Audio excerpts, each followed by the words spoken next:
palabra. Muy bien, seguimos leyendo el Nuevo Testamento. Recuerde, estamos leyendo el Evangelio según San Juan hasta terminarlo y luego continuar con otro de los Evangelios para terminar todo el Nuevo Testamento que ya hemos empezado por la gracia de Dios el año pasado.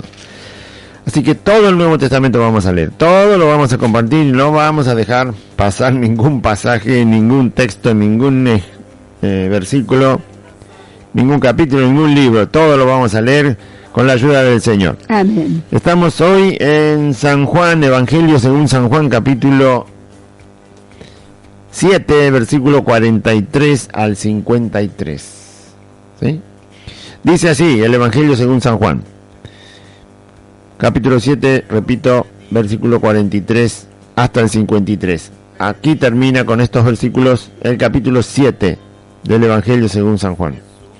Dice así: hubo entonces disensión entre la gente a causa de él, y algunos de ellos querían prenderle, pero ninguno le echó mano. Los alguaciles vinieron a los principales sacerdotes y a los fariseos, y estos les dijeron: ¿por qué no le habéis traído?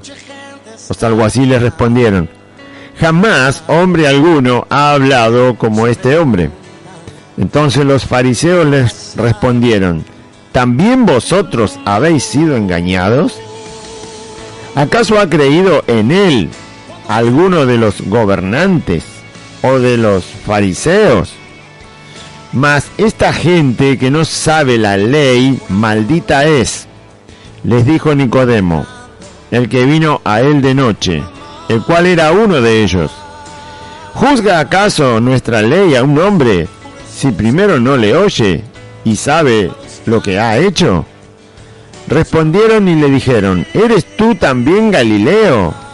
Escudriña y ve que de Galilea nunca se ha levantado profeta. Cada uno se fue a su casa. Bueno, qué manera rara de terminar el capítulo 7, ¿no? Acá donde Juan está relatando. Pero bueno, vamos por parte. Todo el capítulo 7 habla de una fiesta, un momento en Jerusalén donde había una fiesta. Bueno, ya tengo que buscar por ahí por los comentarios para recordarme cuántos días duraba la fiesta, pero duraba muchos días la fiesta de los tabernáculos.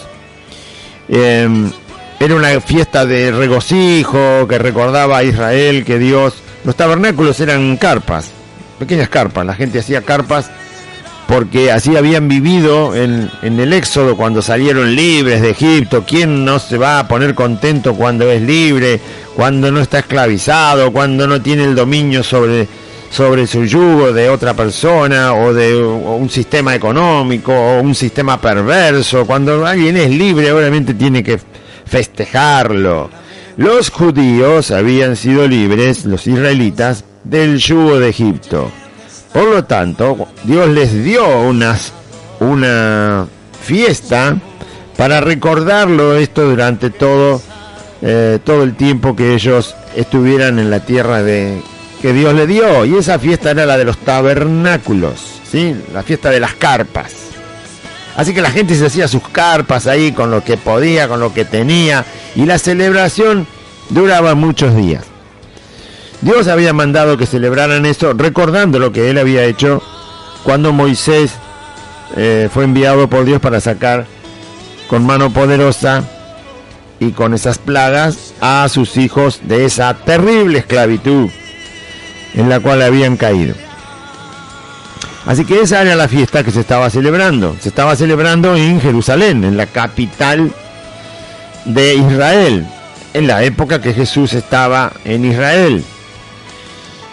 Y en esa fiesta de muchos días es que se desarrolla el capítulo 7. Jesús va a ir a la fiesta, no inmediatamente cuando la fiesta comienza, porque los judíos lo querían matar y obviamente no era el tiempo en que Jesús tenía que morir. Todo el capítulo 7 está... Bueno, en todo el capítulo hay problemas con creer quién es Jesús, ¿sí? El problema es quién es este Cristo, quién es este que se llama Jesús, empieza con sus propios hermanos, los otros hijos de María, que nacieron después de Jesús, de obviamente nacimientos naturales como el de cualquier persona. El de Cristo no, el de Cristo fue virginal, es decir, fue por concepción del Espíritu Santo de Dios, único nacimiento de esa forma, por supuesto, no hay otro igual. Y los otros hermanos de Jesús, ahí empieza el capítulo 7, y no le creen, no creyeron en él hasta después que Jesús resucitó y se les presentó a ellos. Entonces ellos no creían que su medio hermano era el Hijo de Dios, que era el enviado que vino del cielo, no le creían. Bueno, así que todo el capítulo 7 está con ese problema. ¿Creo que Jesús es Dios o no creo que Jesús es Dios? ¿Creo que Jesús es el Hijo de Dios o no creo si es el Hijo de Dios? ¿Creo que es el Mesías que tenía que venir, obviamente del mismo cielo y no de un país lejano o de algún lugar humano, sino que tenía que venir de Dios y por lo tanto traer un mensaje, una verdad absoluta que nadie la tiene, que ningún hombre la tiene? ¿Creo o no creo? Ese es el tema del capítulo 7. Y Jesús va a la fiesta, en medio de la fiesta aparece y empieza a enseñar. La gente lo está escuchando, está en esa ciudad llamada Jerusalén, donde era un bullicio de gente, de jolgorio y de alegría, pero aparece Cristo y la gente al verlo empiezan a cuestionarse. Dicen, a este hombre lo andaban buscando para matarlo, resulta que acá está y nadie le dice nada. Entonces, ¿quién nos está engañando? ¿Los gobernantes, los religiosos, los sacerdotes, los fariseos? ¿Qué es lo que está pasando con este hombre? ¿Este hombre es quien dice ser o no lo es? Y Jesús seguía enseñando. Presenta obviamente sus palabras y su doctrina como palabra directa de Dios, donde no cabe duda. Cuestiona a aquellos que lo están molestando, todavía lo seguían molestando por haber sanado a un paralítico de 38 años. Le cuestionan sus obras. Jesús responde, enseña, establece verdades eternas, y la gente sigue escuchando y sigue observando la vida de Cristo durante esa fiesta, y todos siguen con el mismo problema. Eso no es el Hijo de Dios, eso no es el Mesías divino que tenía que venir al mundo, eso no es Dios mismo. Ese es el problema en el capítulo 7. Y Jesús sigue enseñando y invita a la gente a creer en él. Sí, la verdad no se puede diluir por un rechazo. Nosotros no podemos dejar de predicar el evangelio porque hay un rechazo al evangelio. No podemos dejar de predicarlo, ni porque haya un rechazo al evangelio, ni tampoco porque haya una aceptación al evangelio, ni porque algunos se quieran acomodar al evangelio. No, la verdad del evangelio se debe predicar así como está escrita. O sea, no hay condición. El mundo no puede poner condición o condicionar o ponerle reglas a la predicación del Evangelio de Cristo. Porque el mundo tiene que escuchar la verdad de Jesucristo. Y esto es lo que se ve un poco en el capítulo 7.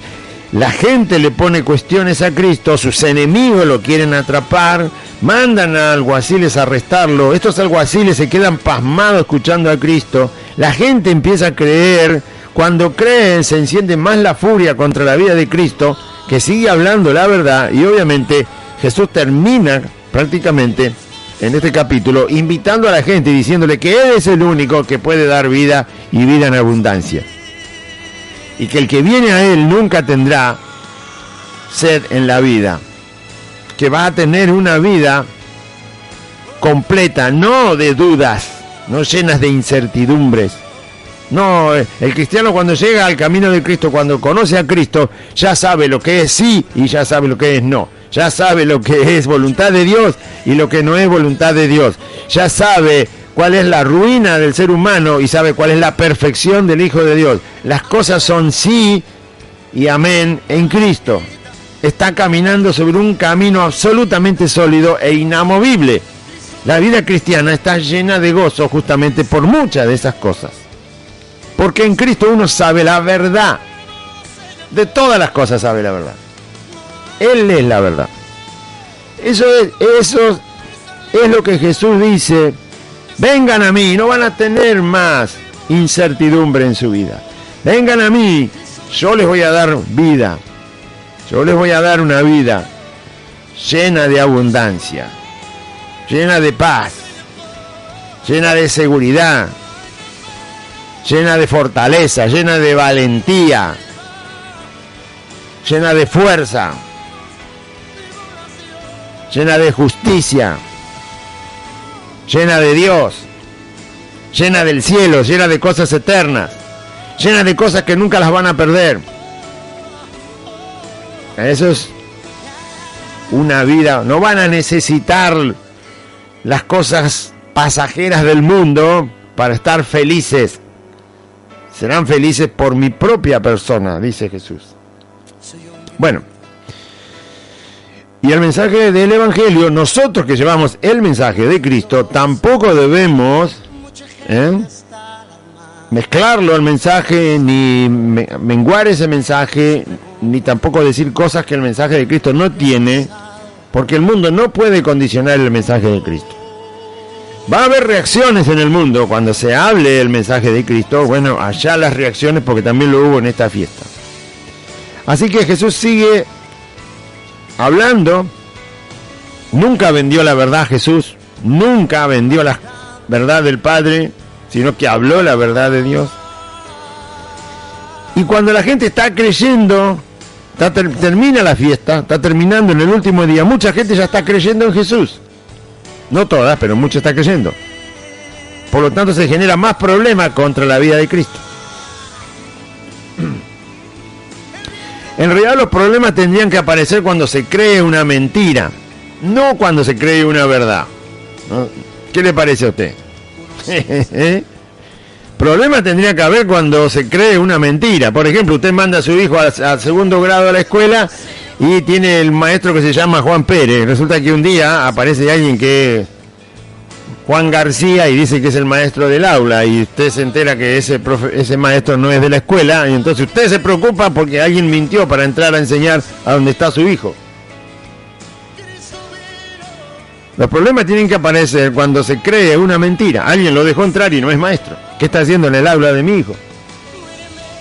La gente se debe indignar cuando se cree una mentira, no cuando se cree una verdad. Pero bueno, veo cómo es el hombre, ¿eh? Cambia la verdad por la mentira, y entonces cuando le conviene creer algo que aunque sabe que es mentira, no dice nada, y cuando no le conviene creer algo que sabe que es verdad, empieza a molestarse. ¿No? Supongamos que en este país dicen el litro de leche va a costar en todos lados 5 pesos con 50, y usted va y encuentra a 75 pesos el litro de leche. Se va a enojar, claro que se va a enojar, porque han puesto un precio de 5,50 y están mintiendo con un precio de 75 pesos. Ahí corresponde enojarse, porque alguien dijo una verdad que no se está respetando, y entonces cuando encuentra la mentira se tiene que enojar. Cuando nos conviene, nos quejamos por la mentira; cuando no nos conviene, nos quejamos por la verdad. Así no. Jesús decía la verdad, la gente creía y se quejaban porque creían una verdad. Los otros se quejaban porque creían una verdad. No, donde hay que advertir es cuando la gente está creyendo una mentira. Porque cuando la gente está creyendo una mentira, ya sea que sepa que es una mentira o no sepa que es una mentira, a la gente se la está destruyendo. Entonces ahí hay que reaccionar. Ahí sí hay que levantar la voz. Cuando a la gente se le miente y se está creyendo una mentira. Pero este caso es todo al revés. Jesús está diciendo la verdad de quién es Él, de quién es Dios, de lo que Él es capaz de dar al ser humano, que no se lo puede dar nadie. Es todo lo que dice, es verdad. La gente está creyendo una verdad, y hay otros que se enojan porque la gente cree una verdad. Esa es la maldad del corazón humano. No hay otra manera de definirlo. ¿Sí? Bueno, ahí estamos llegando entonces al final del capítulo 7. Otros decían, este es el Cristo. Ve que están creyendo. Pero algunos decían, bueno, Jesús se había criado en Galilea, pero había nacido en Belén, en la zona absolutamente opuesta, donde la profecía decía que tenía que nacer el Mesías. Nació en Belén, y la profecía decía que iban a nacer en Belén. Pero estuvo apenas 2 años y un poco en Belén, porque después el rey lo quería matar, mandó a matar a todos los niños. El ángel del Señor le avisó a José que se llevara a Jesús, porque apenas tenía 2 años y un poco más, para que no lo asesinaran. Y entonces sale de Israel, se va a Egipto, para que el rey no logre matar a Jesús, que era niño. Y después que pasó un tiempo, otra vez un ángel del Señor le dice: José, volvé porque ya murió el rey. Así que volvé tranquilo. Pero no vuelve a Belén, sino que vuelve a Nazaret, de donde estaba José con María viviendo cuando se comprometieron. Y Nazaret está en Galilea. Por lo tanto, a Jesús se lo conoció como alguien de Galilea, porque su tiempo de nacimiento y el tiempo corto que vivió en Belén no fue el más conocido de su vida, sino el tiempo en que se crió en Nazaret, en Galilea. Por eso se le llama Jesús de Nazaret, no se le llama Jesús de Belén. A Jesús, porque nació en Belén. Y la profecía decía que tenía que nacer en Belén. Y nació en Belén, se cumplió la profecía. Pero se crió en Nazaret. Y en Nazaret empezó, en la zona de Galilea, a predicar el Evangelio. Y así se le llama al Señor, Jesús de Nazaret. Amén. Bueno, por eso la gente, eran judíos, estos no eran japoneses que no entendían nada, ni dinamarqueses, no, en aquella época no estaba Dinamarca, pero no importa. No eran que vivían en el medio de la selva del África y no entendían nada. Estos eran todos judíos. Eran todos judíos. Si usted está esperando a alguien prometido a su pueblo, tiene que estar instruido, tiene que estar preparado. ¿Cómo puede ser que supongamos que la Argentina tiene una gran promesa, que algo muy beneficioso va a pasar en Argentina? Supongamos que todos los países del mundo dicen: miren, necesitamos que ustedes que fabrican centrales nucleares nos hagan 400 centrales nucleares, porque acá en Argentina se fabrican centrales nucleares para generar corriente eléctrica. Que eso generaría millonadas de dinero para la Argentina. Sobraría el dinero, ¿no? Y si todos los países del mundo nos prometen: queremos comprarle a ustedes, le va a comprar a la Argentina. Entonces nosotros vamos a estar expectantes, decir: bueno, que venga el momento, manden el dinero y empezamos a fabricar. Empezamos a vender y nos llenamos de divisas, y este país, pero tiramos manteca al techo. Bueno, si tenemos una promesa así, hay que estar expectante. Todo el mundo se tiene que estar preparando. Vamos a prepararnos en ese trabajo que va a venir tan grande, que va a durar años y años, y va a entrar dinero y trabajo y dinero y trabajo y dinero. Preparemos, no. Los judíos tenían la promesa del Mesías, lo menos que tenían que hacer era prepararse. Una promesa nada menos que del cielo. Su Mesías venía a ellos y ellos descuidaron las Escrituras. Descuidaron aquello donde podían ir para ver cómo era la promesa, quién era el de la promesa, cuándo aparecía el de la promesa, qué características tenía el de la promesa. Así que Jesús estaba en medio de ellos y ni cuenta se dieron prácticamente quién era. Tuvieron que andar deduciendo, como quien anda cuando se corta la luz tanteando las paredes. Los cristianos no deben cometer ese error. No deben andar a oscuras. Tienen que conocer a su Señor. Por eso la gente decía: bueno, este es el Cristo. Y otro le contestaba: no, pero este de Galilea no puede ser el Cristo. El Cristo tiene que ser de Belén. Y otros decían: bueno, pero si no vino de Belén, tampoco, entonces no puede ser, no coincide con lo que la Escritura dice. Descuidaron la vida de Jesús cuando Jesús apareció. Cuando Jesús estuvo presentado en el templo en Jerusalén, ahí mismo donde estaba esta gente, hubo 2 profetas que dijeron que ese era el Hijo de Dios cuando era un bebé, un niño. Y la gente se descuidó, no les importó. Al menos cuando aparece el tema de Jesús, que ya hacía más de un año que Jesús andaba por Israel, al menos ahí tendrían que haberse ocupado de ir a las sinagogas, preguntarle a los sacerdotes, escúcheme, ¿cómo es esto del Mesías? Porque dicen que anda por acá un Jesús. Interesarse, al menos encima en esa gran fiesta por lo menos deberían haberse interesado. Estaban ahí al lado de los sacerdotes. En Jerusalén estaba el Antiguo Testamento por todos lados, podían leer, podían preguntar, podían indagar, tener su corazón con certeza de que si su Mesías andaba por ahí entre ellos tenían que identificarlo fácilmente y no tener ninguna duda. Cuando la gente no se interesa de verdad por Dios, obviamente todos los que no les interesa a Dios andan por ahí como los cuervos para comerse el maíz. Que son los enemigos de Cristo.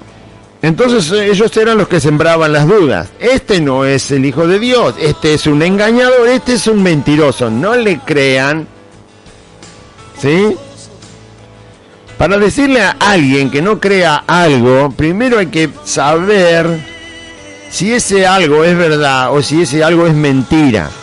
Y es lo que no hacían los enemigos de Cristo. Los enemigos de Cristo directamente decían que él era un mentiroso. Nunca averiguaron, nunca le dijeron a la gente dónde había que recurrir para ver si lo que Jesús decía era verdad. Esa es la manera más perversa de tratar a un ser humano. Si usted sabe que algo es mentira, tiene que mostrar las pruebas para sostener que es mentira. Si no, no diga nada. Yo no le puedo decir a una persona que algo es mentira solo porque yo pienso que es mentira o porque yo quiero que eso sea una mentira. Tengo que tener las pruebas para estar seguro y firme en decir que algo es mentira. Si no, no lo debo decir y que cada uno se tome el trabajo de averiguarlo si es que yo no puedo darle pruebas. Eso es perverso. Eso es maldito. Eso es ultrajar a una persona. En cualquier área de la vida, pero mucho más cuando se está hablando de Dios. Esa actitud no se debe llevar adelante, no se debe actuar de esa manera. Imagínese usted, padre, madre, tiene 3, 4 niños, todos pequeños. Y resulta que cuando sus niños salen a jugar a la vereda por las primeras veces que ven a sus amiguitos, o en el jardín de infantes, y los maestros del jardín de infantes le dicen: tu papá no es ese que te viene a buscar. Todos los días le dicen lo mismo: ese no es tu papá, ese te miente. Y cuando va la mamá a buscarlo o a traerlo, los maestros le dicen lo mismo: esa no es tu mamá. Y así lo tienen al pobre niño bombardeándolo todos los días en el jardín de infantes: ese no es tu papá, ese no es tu mamá, ese no es tu papá, ese no es tu mamá. ¿Le parece a usted que está bien? ¿Cómo va a quedar ese niño si todos los días le dicen lo mismo? Ese que te trae no es tu papá, y ese que te viene a buscar no es tu mamá. Y el pobre niño está todos los días que dice que al final ¿quién me está mintiendo?, dice el niño. ¿Se da cuenta por qué es perverso decir que algo es mentira cuando no se tiene la manera de probarlo? Entonces usted tiene que hacer un juicio contra el jardín de infantes, tiene que hacer un juicio contra esos maestros, sacar a esos maestros, porque su hijo tiene que ir con paz y con tranquilidad al jardín de infantes y que nadie le venga a decir que los que dicen ser su padre y su madre son mentiras. Por eso no se debe hacer eso. Y eso es lo que hicieron. Usted lo lee, ahora lo va a leer conmigo, y va a ver que eso es lo que hicieron los sacerdotes, los fariseos, los que odiaban a Jesús. Lo que menos hicieron fue mostrar las pruebas de que si ellos decían que Jesús era un mentiroso, ellos no mostraron ninguna prueba. Simplemente lo decían. Decían que Jesús era un engañador, decían que Jesús no era el Hijo de Dios, decían que no era el Mesías que estaba prometido, decían que no es Dios, o sea, decían un montón de cosas y nunca mostraron una prueba, una sola. Y eso se lo decían a la gente para que la gente odiara a Cristo, para que la gente rechazara a Cristo. Eso no se hace. Eso es un mal proceder humano.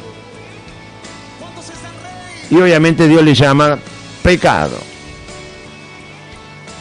Entonces, si algo es mentira, hay que mostrar las pruebas de que es mentira.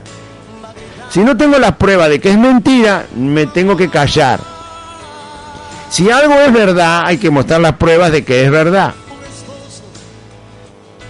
Y si no tengo las pruebas de que es verdad, entonces también me tengo que callar.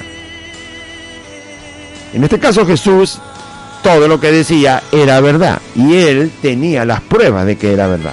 Sus obras, no solo sus palabras, sino sus obras, eran las pruebas de que lo que él decía era verdad. Él sí mostró las pruebas de la verdad que decía y de la verdad de quién era. Y la gente ve eso y algunos creen, otros dudan y los otros sinvergüenzas se la pasan diciendo que Jesús es un mentiroso. Así que si usted está escuchando la radio y quiere saber si Jesús es el Hijo de Dios, muy bien, tiene las pruebas y se las puede pedir a Él mismo.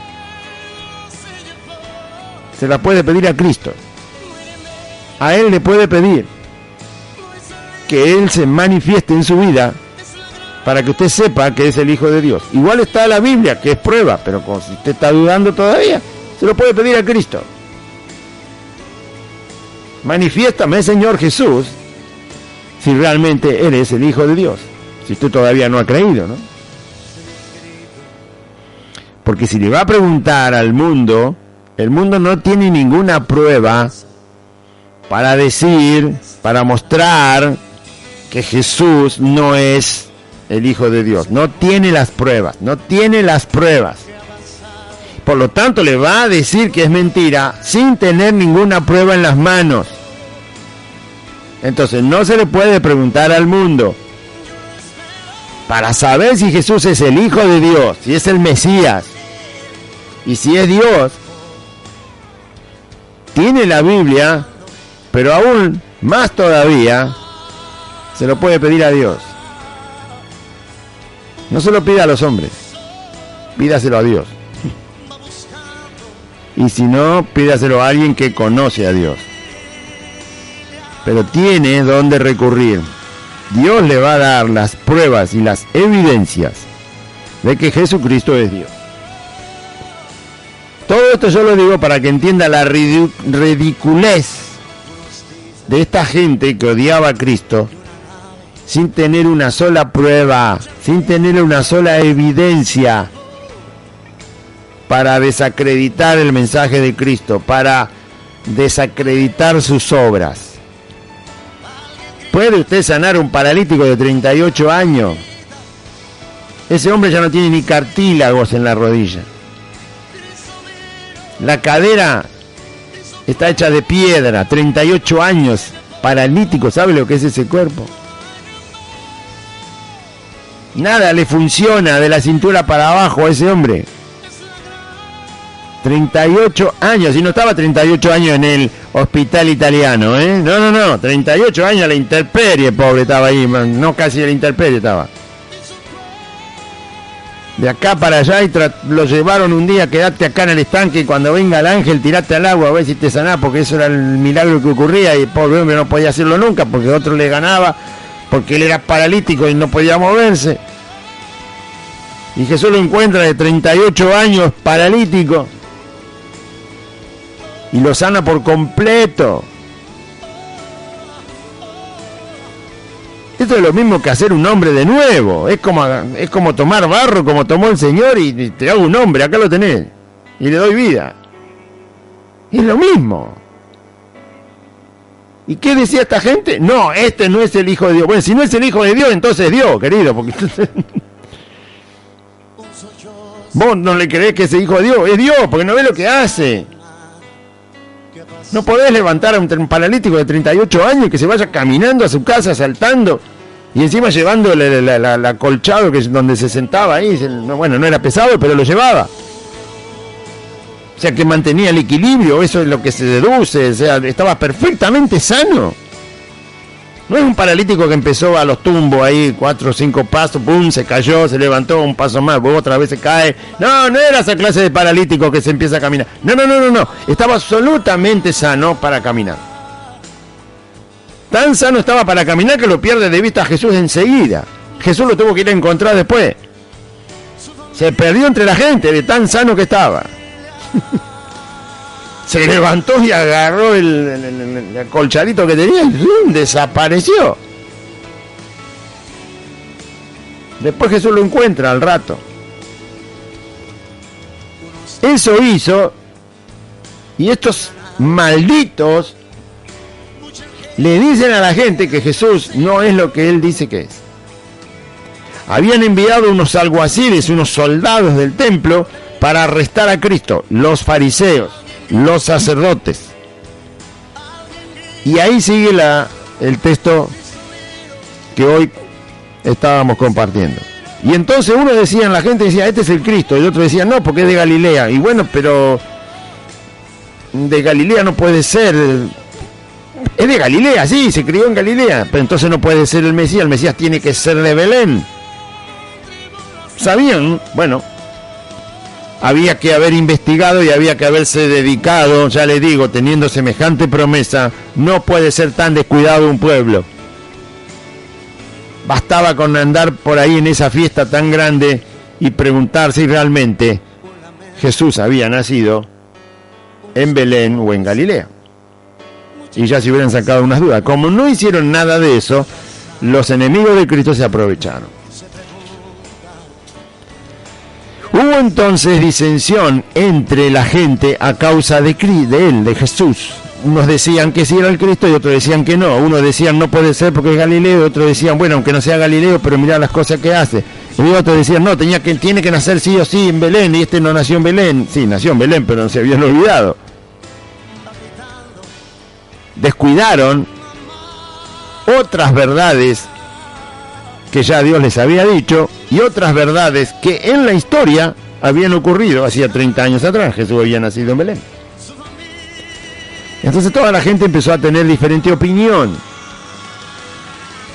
Y algunos de ellos querían prenderle, pero ninguno lo pudo atrapar al Señor, dice el verso 44. Y los alguaciles, estos alguaciles que habían sido enviados a arrestar a Cristo, fueron, pero se quedaron escuchando porque Jesús estaba enseñando. Era el último día de la fiesta, así que estaban todos ahí expectantes. Y los alguaciles vinieron a los principales sacerdotes y a los fariseos, que eran los que le habían dicho, vayan y arresten a ese Jesús, tráiganlo. Un pelotón, qué sé yo, 15 hombres, vaya a saber, 10 hombres, con arma, con espada, con cosas con soga, para arrestar a una persona. Eran como policías. Y entonces vinieron y le dijeron, los sacerdotes y los fariseos que le habían dado orden de arrestar a Jesús, le dijeron, ¿por qué no lo trajeron? Los mandamos para que lo arresten, ¿por qué no lo trajeron? ¿Por qué vienen con las manos vacías? Y entonces esta gente le responde, los alguaciles le respondieron, jamás hombre alguno ha hablado como este hombre. No lo pudimos traer porque la manera de hablar de esta persona jamás la hemos oído. Ustedes nos dijeron que lo arrestemos, pero nos vimos impedidos de arrestarlo. Al oírlo hablar, no es que dicen, bueno, tiene una enseñanza linda, no dijeron, la verdad que uno se queda en paz cuando lo escucha. No. No, lo que ellos dijeron, ningún hombre habló como este hombre. La forma de hablar, claro que ningún hombre habló como ese hombre, porque ese hombre es Dios. Porque ese que estaba hablando ahí es el Hijo de Dios y es Dios. El hombre jamás había escuchado a Dios hablar en un cuerpo humano como estaba Jesús. Al escuchar hablar a Jesús, estaba escuchando hablar a Dios. Por eso esa manera de hablar, no el tono, no la tonalidad o el acento que tenía Jesús, o la amabilidad de palabras, o la forma de unir las palabras, no, la manera de hablar era de un ser único que no se conoce en la existencia humana. Usted sabe cómo hablan los políticos, o sea, aunque no hace falta ni que lo esté mirando, usted enciende el televisor y aunque el televisor esté negro, usted sabe si es un político que está hablando. Ya conoce. Aunque sea nuevo, aunque no lo conozca nadie, usted ya lo escucha hablar y este político. ¿Sí? Si está hablando un famoso, ya sabe cómo hablan los famosos. Si está hablando alguien que te quiere vender un producto, ya sabe cómo hablan estos que te quieren vender un producto. Si está hablando alguien que te quiere manipular con lo que te está diciendo, también ya conoce su mensaje. Si te está hablando alguien que te quiere llevar a un piquete, a una multitud, te quiere usar y que te ya identifica, conoce todas esas maneras de hablar, las conocemos de memoria. Pero cuando Jesús hablaba, Él era único. No hubo ningún ser igual que Él en la tierra. Por lo tanto, se tenía que notar la diferencia entre Él y cualquier persona. Y eso es lo que pasó. Nunca hemos escuchado hablar a una persona como habla esta persona. No solo la verdad que decía, sino la forma en que hablaba Jesús. Y estos alguaciles se dieron cuenta. Este tipo de personas que fueron a arrestar a Cristo estaban acostumbradas, no se olvide que ellos estaban en la capital de Israel. Los romanos habían invadido Israel y gobernaban políticamente el territorio de Israel. Estos alguaciles estaban acostumbrados a escuchar a todo tipo de personas. Personas romanas, autoridades romanas, autoridades judías, sacerdotes judíos, escribanos o escribas judíos. Estaban acostumbrados a escuchar todo tipo de persona, todo tipo de mensaje. Sus oídos estaban bien afinados para este tipo de cosas. Estaban acostumbrados a escuchar a gente común, a escuchar a los comerciantes que hacían un negocio ahí en el mercado que habían armado en Jerusalén. Estaban acostumbrados a escuchar a extranjeros que venían de otras partes, a filósofos que andaban por ahí también. O sea, sus oídos estaban muy preparados para escuchar personas hablar públicamente, o quizás no tan públicamente, pero sabían todo tipo de mensajes, todo tipo de forma de hablar por el trabajo que tenían. Y entonces se sorprenden, porque Jesús fue único. Jesús fue hombre, humano y al mismo tiempo Dios. La naturaleza de Dios estaba por completo en Cristo. Dios estaba en Cristo. Y también fue hombre al mismo tiempo para rescatar al hombre de su pecado. Así que nunca se pudo escuchar a un ser hablar de la misma forma que Jesús habló. Porque hay que tener esas dos naturalezas para hablar exactamente de la forma en que Jesús hablaba. Por eso se sorprendieron y dijeron una verdad: nunca habló un hombre como este hombre habla. Porque en Cristo estaba Dios, porque Él era Dios. Y por eso no lo atraparon. Por eso dijeron, habrán pensado entre ellos, ponerle la mano encima a este hombre va a ser algo difícil. Arrestarlo sin una... Sabían que no tenían más que un capricho para arrestarlo, el capricho de sus enemigos. Y sabían que estaban haciendo algo que no correspondía. Pero si hubiera sido un hombre común, lo hubieran arrestado, porque estaban acostumbrados a arrestar a gente común por caprichos de los gobernantes. Usted sabe cómo son los gobernantes, ¿no? Le dan una orden, papelito, la firma el fiscal, el juez, tomá, andá, arrestame a este, no le pregunten nada, sacalo de la cama, como esté desnudo, tráemelo para acá. Porque son personas comunes como todos nosotros. Pero resulta que se encontraron con alguien que no era una persona común. Nunca habían oído a nadie hablar como Cristo, por lo tanto, su sensibilidad en el trabajo que tenían les hizo darse cuenta que no estaba bien echarle mano a Jesús si no había un motivo real para hacerlo. Y así que se abstuvieron, se privaron de arrestarlo y dijeron, no, mejor no lo arrestemos porque acá está pasando algo que no entendemos. Está más allá de nosotros, está más allá de la orden que nos dieron de arrestarlo. Así que mejor volvamos y digamos lo que vimos y no lo llevemos, no lo arrestemos. Cuando alguien se encuentra con algo único, ¿sí?, no puede reaccionar de una manera baja, absurda, tonta, irresponsable.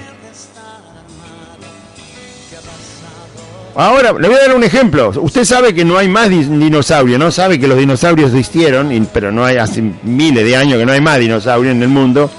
Miles y miles de años están... No hay dinosaurios. No hay. Son solo películas lo que se ve, nada más. No hay dinosaurios, esos animales no hay más. ¿Qué haría usted si está caminando por algún lugar en el campo y se encuentra con un dinosaurio vivo? ¿Qué haría? Bueno, sabiendo usted que no hay más dinosaurios y usted se encuentra caminando y ve un dinosaurio vivo, usted tiene que actuar con responsabilidad. Usted tiene que actuar con mucha prudencia. ¿Por qué? Porque usted está frente a un hecho único. No puede actuar de una manera infantil. No puede actuar de una manera irresponsable, no puede actuar de una manera tonta, no puede actuar de una manera alocada, porque usted está frente a un hecho único. Ese hecho único era Jesucristo mismo. Nunca, jamás, ningún hombre como Cristo estuvo en la tierra. Y esta gente se dio cuenta. Por eso no lo arrestó. Hicieron bien. Porque es un hecho único, no se repite, no es una cosa de todo. Usted ve un perro por la calle, ¿qué le importa? Todo perro por todos lados hay perro. Y usted lo deja pasar al perro, le tira una amiga, un caramelo y allá va el perro. Pero si se encuentra un dinosaurio va a actuar distinto.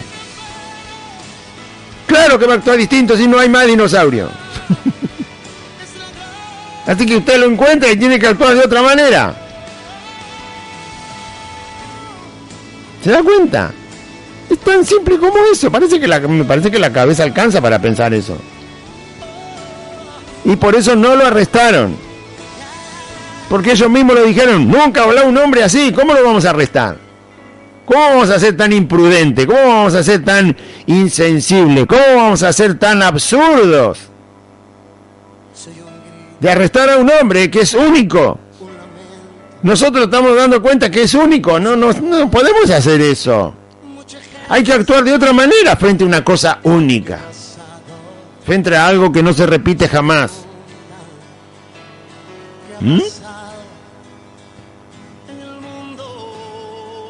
Cuando usted y yo nacimos, ¿qué se hace cuando nacen? Usted sabe que una persona no se repite en el mundo. Nace y cuando muere no hay quien lo reemplace. Eso es porque somos únicos. Entonces cuando nosotros vamos a nacer y nuestra madre tiene que estar en un lugar donde pueda darnos a luz. Somos únicos, no somos repetibles. Y como es un acto único, Usted nació y ese acto no se repite más. Porque nació usted. En otro embarazo nace otra persona. No usted, no nace más usted. Usted nació una sola vez. Por eso ese acto de nacimiento no se toma a la ligera. Porque no se repite más. Porque es único, único el acto, único el momento, único lo que está pasando, único la persona que viene. Su mamá puede tener 5 hijos más, no hay problema, pero usted lo va a tener una sola vez. Entonces ese acto se toma con la importancia del caso porque es único. Por eso se trata siempre de que la persona esté acompañada al dar a luz.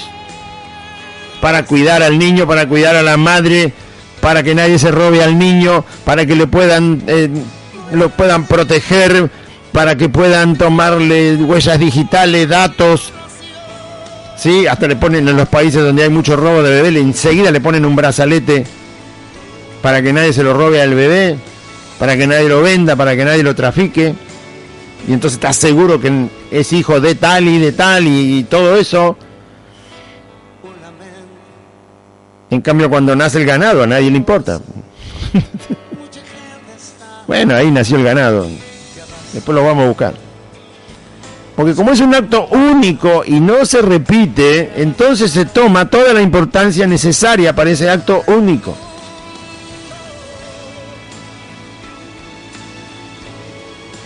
Por eso esos alguaciles no arrestaron a Jesús. Y estos se enojaron. Le dieron la razón, y la razón es valedera por todo lo que yo expliqué hace casi 10 minutos. La razón de no arrestarlo era valedera. Es una persona única, Jesús. Su manera de hablar es única. Sus obras son únicas. La verdad que dice es única. No se repite, jamás se repetirá una persona como Jesucristo. Jamás. Fue una sola vez. Por eso el hecho de que no le arrestaron. Por eso se frenaron ante una orden de autoridades y hasta judiciales para arrestar, porque tienen que intervenir un juez para arrestar a una persona. Se detuvieron, se frenaron y dijeron, no, nos volvemos sin Jesús.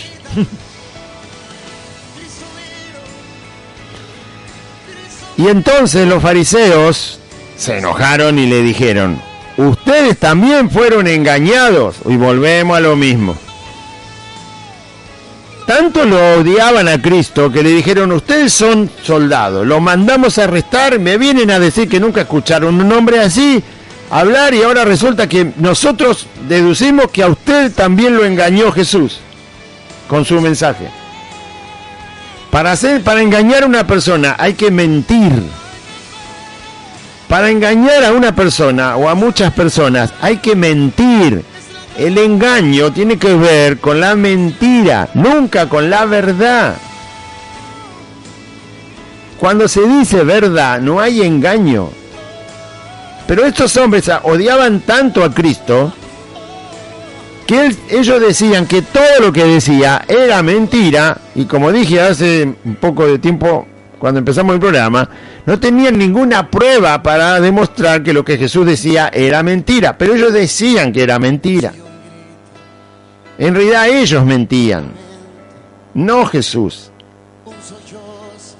Pero ni siquiera ellos dicen que la gente fue engañada, pero resulta que Jesús estaba hablando una verdad. Y sin embargo siguen insistiendo de que la gente fue engañada. No se puede engañar diciendo la verdad, es imposible. Es como querer mojarse las manos sin tocar el agua. No se puede. Hay cosas que son imposibles. No se puede engañar si se dice la verdad. No se puede. Por lo tanto, estos hombres están fundados en una mentira de ellos mismos y dicen que esta gente que viene de escuchar a Cristo fue engañada. E insistían con que habían sido engañados los alguaciles.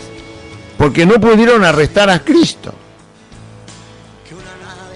O sea, estás haciendo algo injusto y para sostener que lo injusto que estás haciendo está bien, tenés que mentir. Ya es injusto porque si es algo injusto tiene alguna mentira y tiene algún engaño. Y estos hombres siguen insistiendo con otra mentira y con otro engaño para sostener algo que ellos mismos saben que es una injusticia. O sea, la trampa de la mentira, ¿no? Nunca te va a dejar libre. La mentira nunca trae libertad. La verdad sí, conoceréis la verdad y la verdad te hará libre, dice Cristo.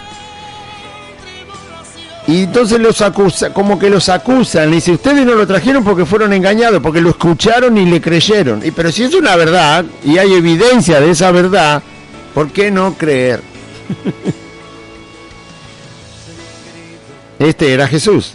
Era verdad lo que decía, era verdad que era Dios, y lo que se veía daba la prueba de que era verdad.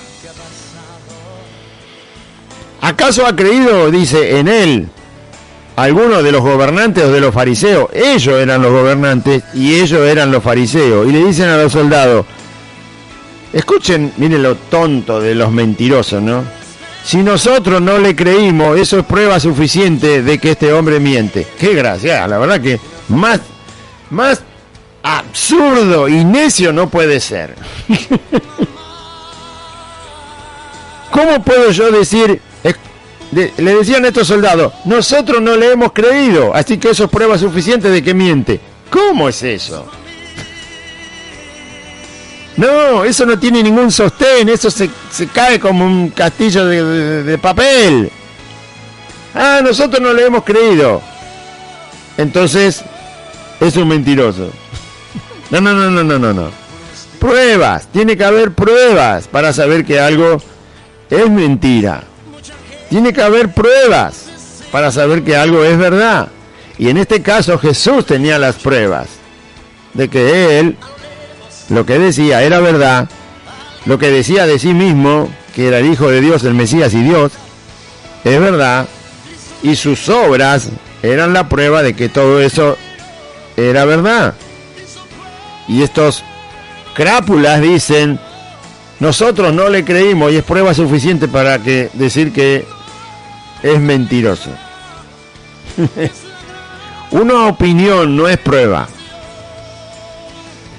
La opinión de un ser humano no es prueba. No, la opinión de los seres humanos no son pruebas.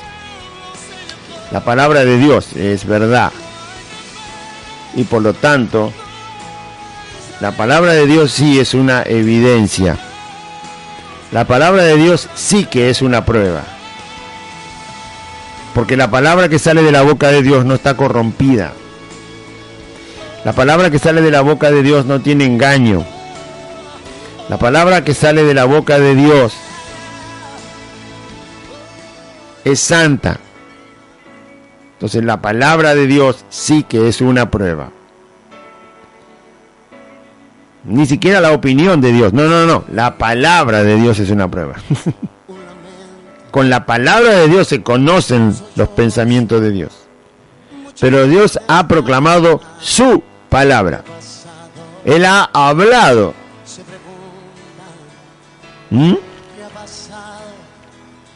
Entonces, la opinión de los hombres no son evidencias, no son pruebas.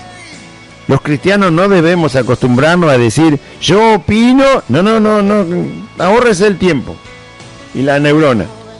No opine, conozca la palabra de Dios y crea la palabra de Dios y hable la palabra de Dios, porque ella es evidencia, ella es prueba. Pero estos hombres se basaron en su opinión. Nosotros no hemos creído en él, nosotros opinamos que es un mentiroso y por lo tanto eso es suficiente certeza de una verdad. No, eso es mentira. Yo puedo opinar que, no sé, que esta época es pleno verano.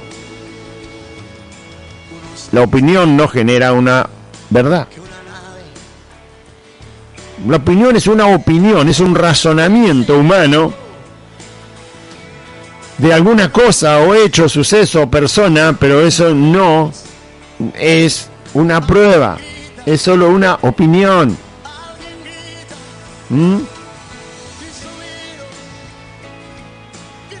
Bien, ¿usted opina que los perros ladran demasiado? Bueno, opine lo que quiera, pero los perros van a seguir ladrando. Entonces,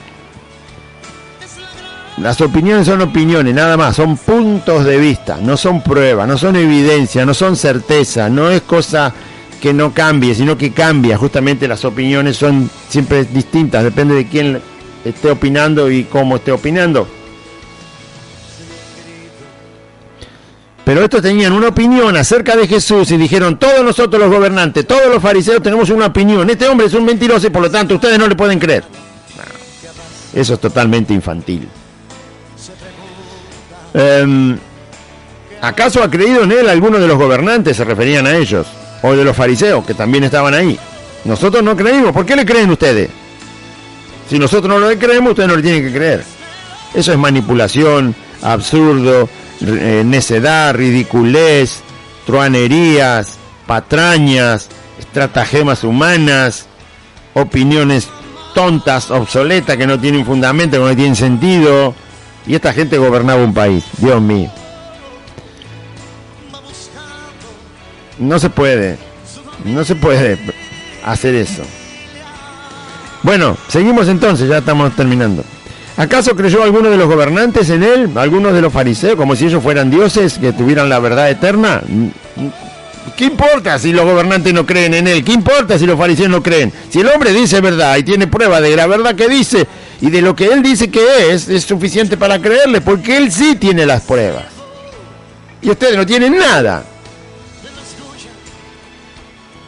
Usted tiene que ir a buscar a Cristo. Usted tiene que acercarse a Cristo. Usted tiene que invocarlo a Jesús. Si quiere estar seguro de que es Dios y está vivo. Buscadme y viviréis, dice el Señor. Hoy es el día de salvación. Dame, hijo mío, tu corazón. Dios lo dice. Hágalo, pruébelo y va a ver. Después se va a acercar a las Escrituras y va a ver que Dios decía exactamente eso de sí mismo y lo cumplió. Dios cumple lo que dice. Y entonces esta gente dice, esta gente que no sabe la ley, se refiere a la gente que entre la fiesta estaba creyendo en Jesús, y no saben la ley, ustedes le tenían que enseñar la ley. Ustedes son culpables si no saben la ley. Ellos eran culpables de la falta de conocimiento de la palabra del Señor y acusan a la gente de no conocer la ley. Por favor. Cuando usted va a sacar un permiso para conducir, un registro, ¿quién le toma el examen? El policía de tránsito le toma el examen, ¿vio? El examen escrito se lo toma un policía de tránsito. El examen práctico para manejar, estacionar, se lo toma un policía de tránsito. Ellos son responsables de enseñarle a usted cómo se maneja, de tomarle el examen y de decir si usted está aprobado y darle la licencia. Esto era lo mismo, eran ellos los responsables de enseñar la ley de Dios y se quejan de que la gente no conoce la ley de Dios. Es tu propia culpa. Es tu propia culpa que no conozcan la ley de Dios y te estás quejando de que no la conozcan. Por lo tanto, te estás descubriendo que a propósito no le enseñás la ley de Dios. ¿Cómo te vas a quejar si lo que está pasando es culpa tuya? Ustedes son los que tenían que enseñar la ley, los fariseos, los gobernantes. Y ahora dicen, esta gente no conoce la ley. Y bueno, vos no le enseñaste. Vos no le enseñaste o le enseñaste mal o le mentiste cuando le tenías que enseñar la ley de Dios, le mentiste acerca de Dios. Te estás descubriendo solo. Maldita es esta gente que está creyendo en Jesús porque no conoce la ley. Lo maravilloso es que aunque ellos no le enseñaron la ley y se la enseñaron mal, mintiéndole acerca de Dios, resulta que aparece Dios y la gente le cree a Dios. Eso es lo maravilloso de Dios. Es una evidencia de que Cristo, obviamente, es Dios y era Dios cuando estaba andando por ahí. Porque la gente, aún siendo mal enseñada en la ley de Dios, siendo engañada por estos fariseos y estos hipócritas, aún así el poder de Dios hizo que la gente que buscaba a Dios de corazón creyera en Jesucristo. Qué ridiculez esta gente que quería arrestar a Cristo. Ellos mismos, como dice la Biblia, ¿no? El impío cava hoyo y él mismo va a caer en él. Y así le pasó a estos fariseos. Ellos mismos cayeron en su propia trampa. Y les dijo Nicodemo. Nicodemo era uno que había hablado con Jesús, que creía en Jesús. Y también era de ese grupo, pero él no estaba de acuerdo con toda esta mentira de estos fariseos y de estos gobernantes que querían eliminar a Cristo.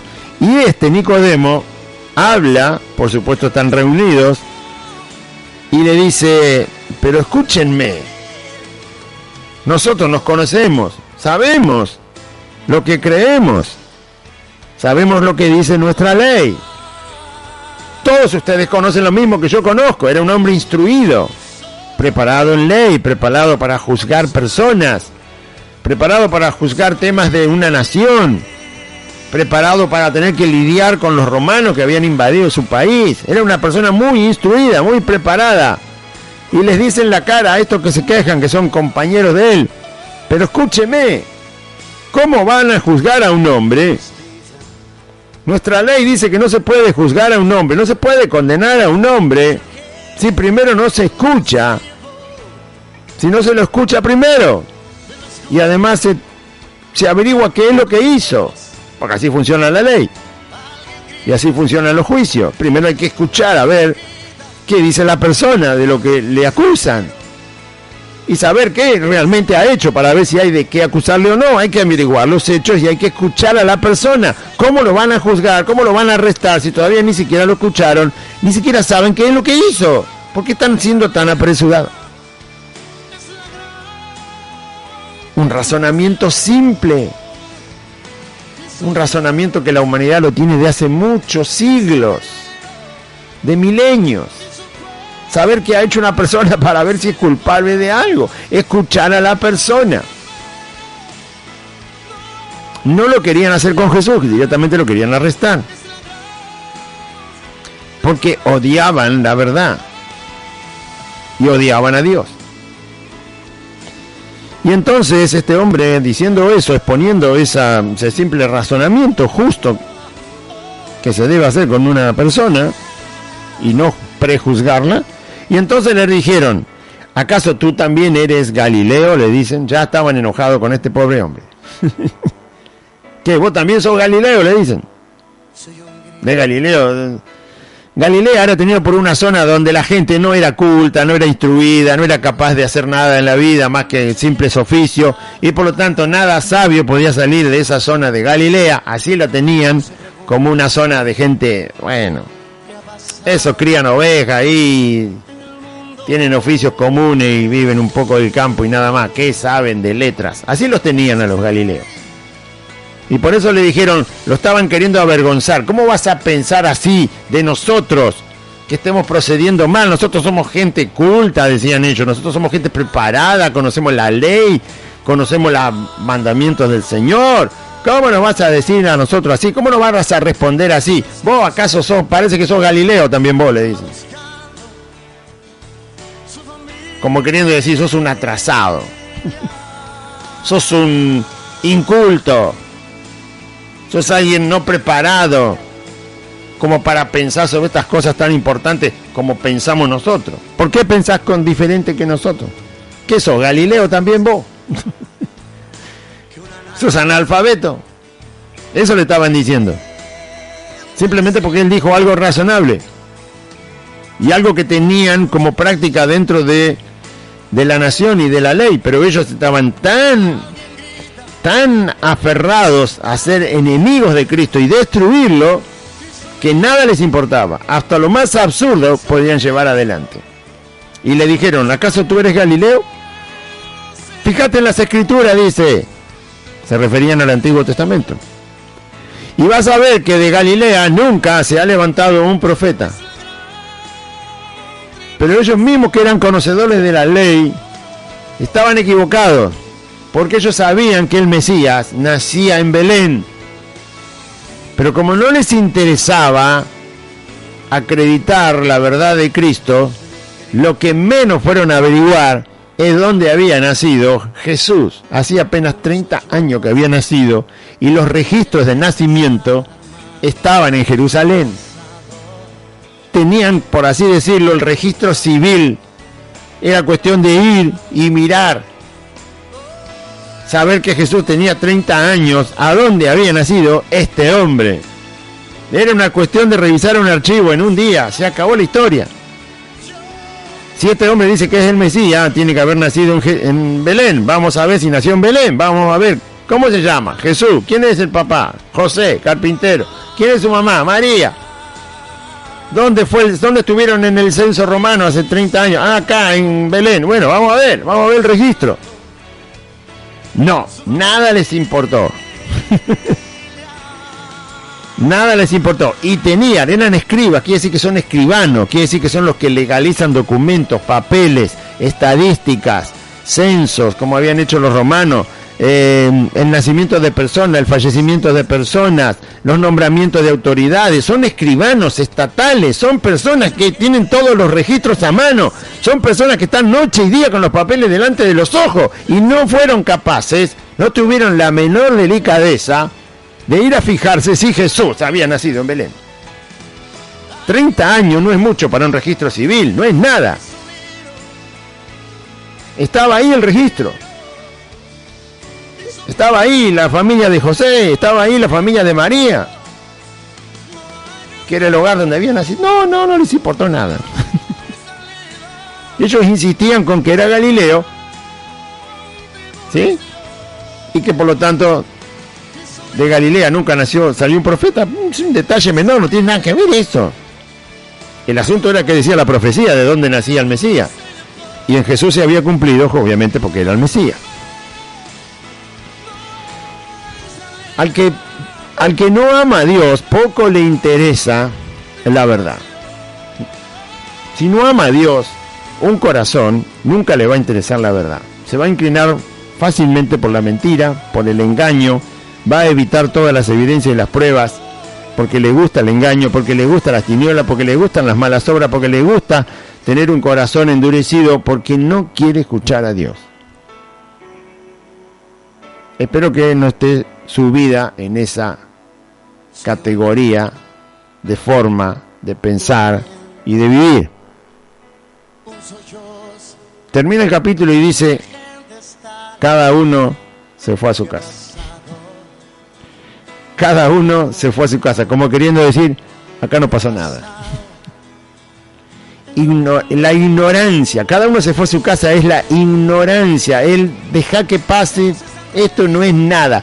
Fue un hecho único en toda la historia de la humanidad, más importante que la creación del universo, más importante que la creación de las estrellas, del sol y de todo lo que hay ahí afuera, más importante que todo lo que usted pueda pensar en su mente, en su corazón. Y cada uno dijo, ¿qué importa? Acá no pasó nada, vámonos a casa. Es el desprecio total de parte de los corazones a Dios, a Cristo, a la verdad, a lo que es trascendente, a lo que traspasa lo terrenal y la vida, porque tiene que ver con la eternidad, que estaba Cristo ahí hablando, Dios mismo entre los hombres, y la gente dice, acá no pasó nada. Cada uno se fue a su casa. Eso quiere decir, bueno, un día más en la historia. Nada importante pasó. Nada importante pasó. 2020 años y todavía tenemos que seguir hablando. ¿Nada importante pasó? ¿No pasó nada ese día? Tan insignificante fue el hecho que ¡bup! Podés irte a tu casa, andate tranquilo. Qué terrible que es el corazón humano. ¿Cómo somos, no?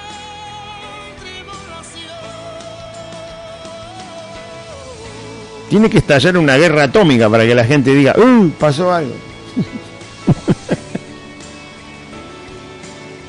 Estaba Dios entre ellos hablando y la gente dice, no pasó nada, andate a tu casa, yo me voy a la mía.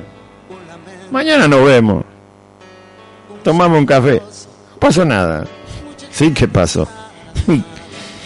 Y gracias a Dios que pasó. No deje pasar la palabra de Dios cuando usted la escucha. No deje pasar las evidencias y las pruebas de la persona de Cristo cuando sus oídos las escuchan. No lo deje pasar, porque es un hecho único. Estamos hablando de una persona única. El unigénito Hijo de Dios vino al mundo para salvar a los pecadores. No es un hecho cualquiera.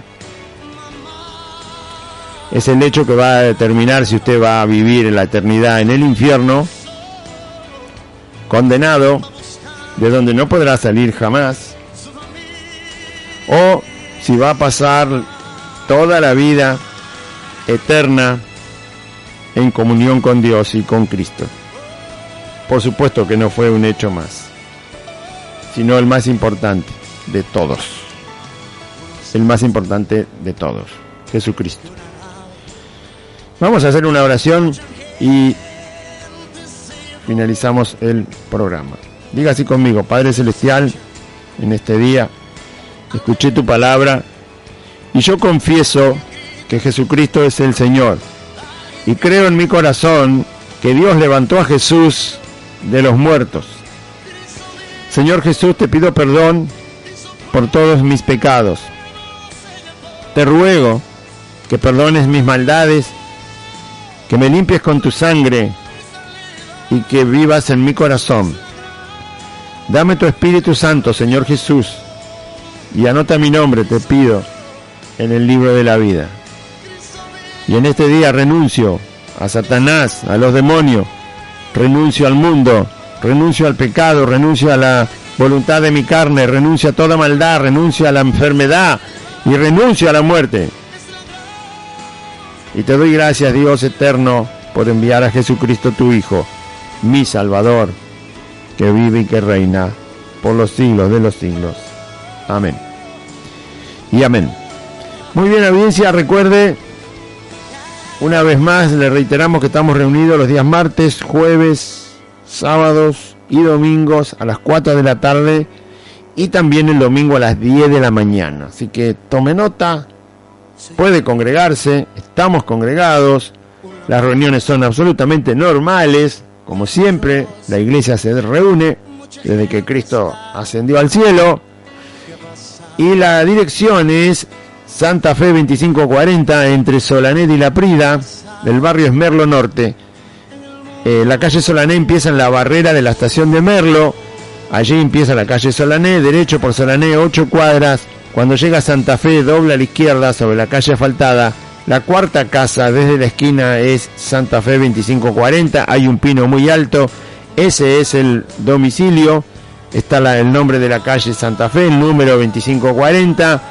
Aquí le esperamos martes, jueves, sábado, domingo, 4 de la tarde y domingo también a las 10 de la mañana para glorificar al Señor Jesús, para exaltar su nombre, para hablar de su palabra, para escuchar su palabra, su mensaje, su verdad, y el poder de Cristo está entre aquellos que le creen. Que Dios le bendiga, audiencia, confíe en Jesús.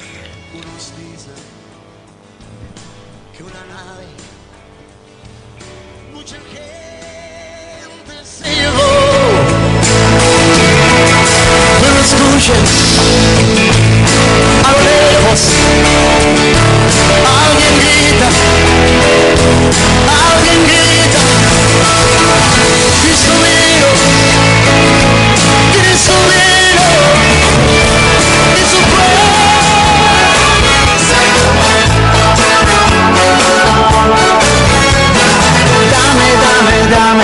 dame todo lo que tú quieras. Hasta aquí compartimos Buenas Nuevas, un programa evangelístico, dinámico, reflexivo, pensado en usted y hecho con amor. Buenas Nuevas, creado y conducido por Aide y Claudio.